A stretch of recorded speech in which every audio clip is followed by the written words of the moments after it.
It was an outstanding result for you. What would you say about the performance that delivered it? For me, I prefer the players to speak, because they are the ones. They were fantastic. They gave everything. They follow a strategy, and football sometimes, and more than ever, strategy plays an important part. And they were amazing. This guy, Harry Kane, represents the spirit of all the other guys. The way he works for the team is the same way the other ones do it.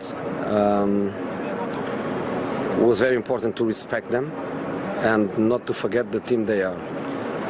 If we follow people speaking about them not being as good as before, if we follow the fake table because they have one match in hand, we would probably play in a different way. But against these guys, we all know how pep teams are and the quality of the players. We defined a way to play, and was magnificent to see them do what they did. So super congratulations to the players.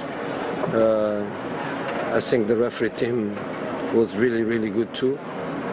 And City is a fantastic team that lost against a team that strategically was very good.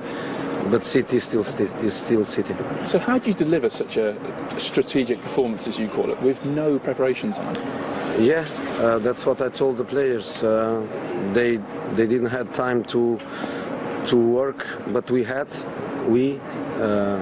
Myself, my assistants, the analyst guys, the IT guys, and we trained on the theoretical side of the game.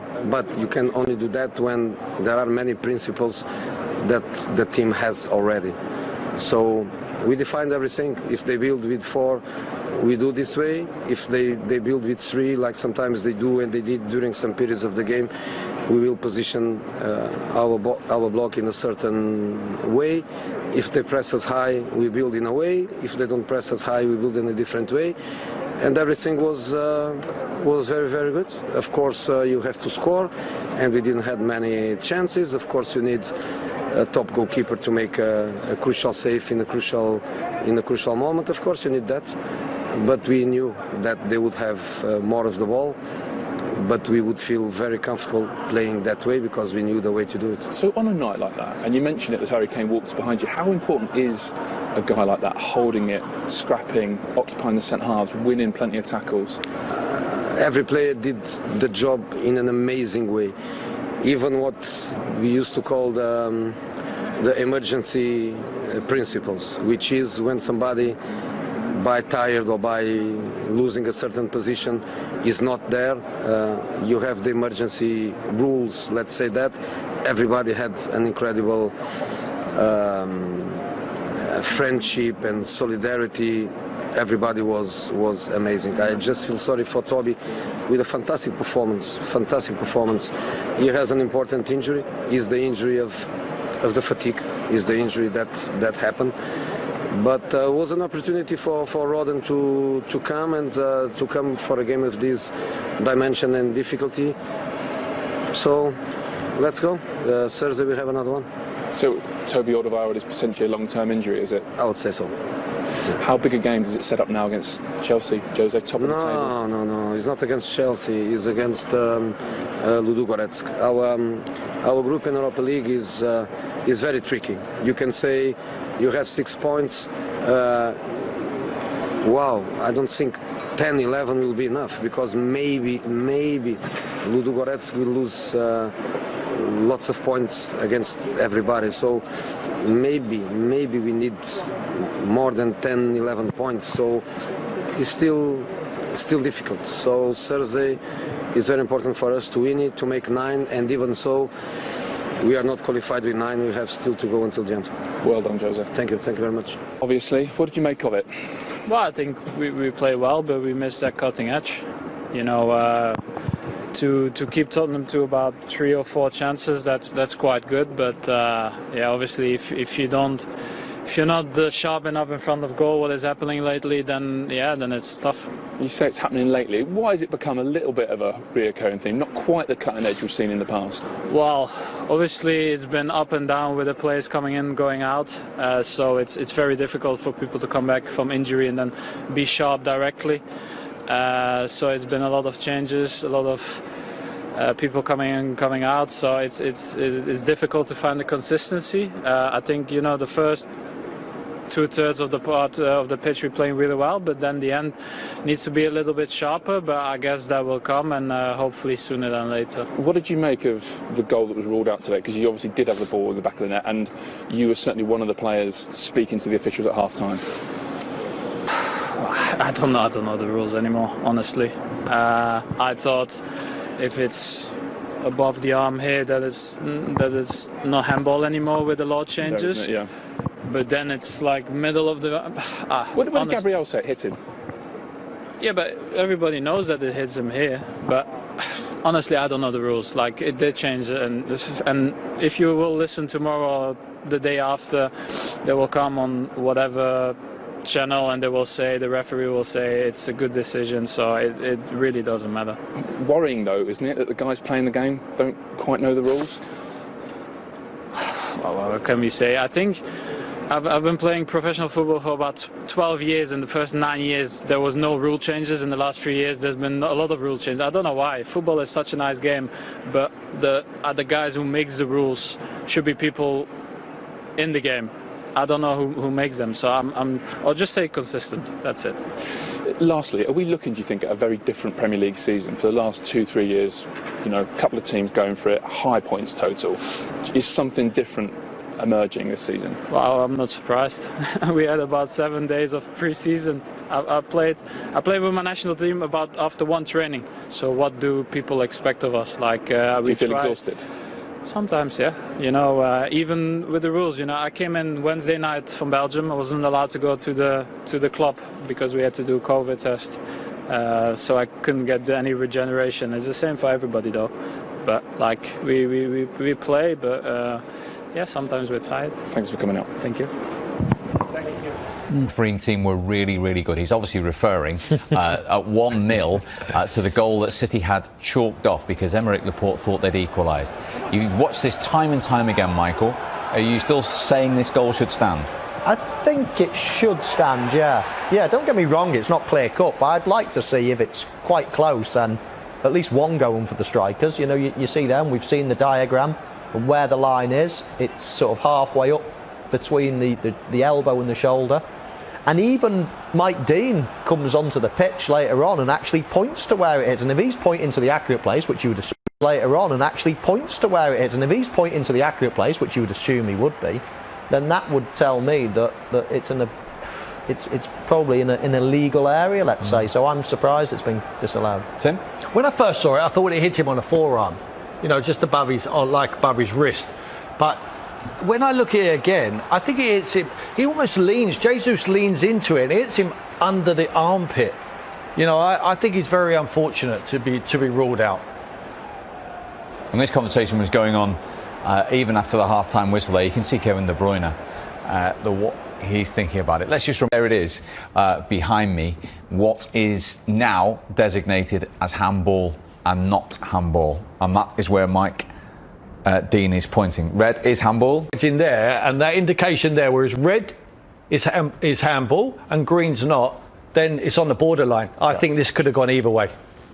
I agree. It's right on the borderline, but it's about time that if it is on the borderline, that but unless you can prove it's not, unless you can prove it's definitely handball, then surely you can't disallow it. You've got to be able to definitely say that is handball, and I don't think you can. I think that's right on the borderline. So surely it has to go an advantage with the players, because you can't conclusively say it was definitely handball. OK, well, as we showed you there was a long conversation. Tonight, for the first time in a while, you'll go to bed top of the table. What about the performance that got you there? Yeah, fantastic performance. We knew it was obviously going to be a tough game. Man City are a great team, used the ball really well. But yeah, we had a game plan to defend as a unit in that kind of mid-block. Obviously, sometimes it went into a low block, but I thought everyone worked their socks off today. And then, yeah, we took our chances. Obviously, Sonny with a great finish early on, and then we knew that in the second half that the chances would be available. Thankfully, we took one towards the end. With that game plan, then, does that early goal just set it up perfectly for you? I think so. I think.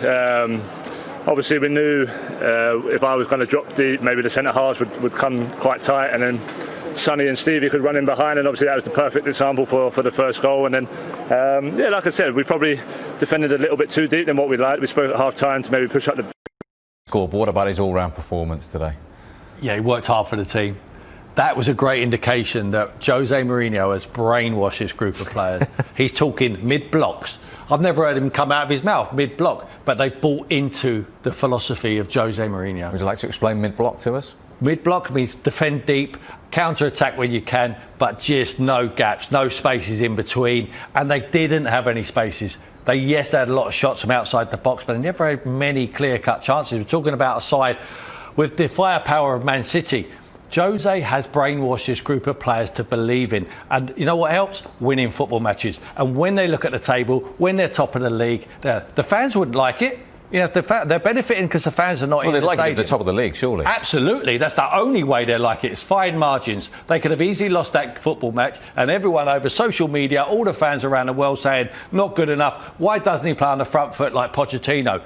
Don't care. All you need to worry about is winning football matches, picking up that trophy, Hugo Lloris going at the end of the season, lifting the trophy, and on the back of your medal, last time I checked on mine, it didn't say, oh, by the way, you were very poor in 10 games. No, nothing. Just show it to your grandkids. That's what it is. We're all rich. All them players, they're rich. Harry Kane realises he don't have to work again. He needs to show them once. All these players need to win things. Tottenham has been too long not winning trophies. They need to start winning, and Jose is showing them the way. Might not be pretty, but who cares? Well, it's 29 games before we can think of Hugo Lloris lifting a trophy. A long, long time to go in the Premier League season. But you said beforehand, it's that kind of season. Have they laid down another marker to help you believe that would be possible? They certainly have. I mean, it's open. That's really opened things up. Of course, Tottenham were ahead of Manchester City anyway. But before the game, Manchester City was still the favourites to win the Premier League. Now that has opened things right up. The top team, the top 4 teams, all of those can win the league.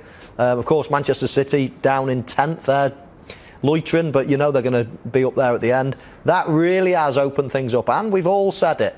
If there's going to be a surprise, it's going to be this season. So many different things, obviously with the COVID-19 situation, no fans, Liverpool's injuries, City's lack of form, City not scoring goals. This could be a really exciting season. It's only at the start, I know, but it's already shaping up nicely. Absolutely. So, Tottenham did it. Harry Kane was right at the heart of it with those 2 goals. The first one inside 5 minutes, terrifically started. Yeah, and Don Belly with a great pass here, and Harry Kane just steps in, see if he can occupy the centre halves. For 1 minute, he doesn't believe Laporte is going to move with him. He said, look, I'm going to step in here, try and occupy him, dislodge him so Son can run in behind. And would you believe it? He follows him in there. Come on, let's go for a walk. Here he drifts him in. He takes him for a walk, big hole in behind, and there's Son, just rolls it in. What is he doing, Michael, the goalkeeper? Stay on your line. He's on his left side. He will not score from there. But Ederson... Oh, yeah. You know, he only had one option as it was, and that was hit it probably as hard as he could and hope that it goes in. But it was a hope. You know, you're outside the box. You're the underdog. All of a sudden, his decision has turned the tables. Now he's the favourite to score. He's given him an opportunity. He can either flick it over him or do what he did and go under him. Could the same be said for the second goal? Not as obvious, but yes. Definitely. You know, there's runners in front of him. And then again, the goalkeeper comes flying out. I question whether if he stayed back. Again, this just shows you the position of Harry Kane, how he's developed this over the years. Watch Bergwijn here as well. His run clears the space for Lo Celso to make into that channel, and then, well, I think if the goalkeeper stays back there, very, very difficult. You've almost got to hit it off the post and in, off that far post and in to score, and that's not an easy thing to do. I think he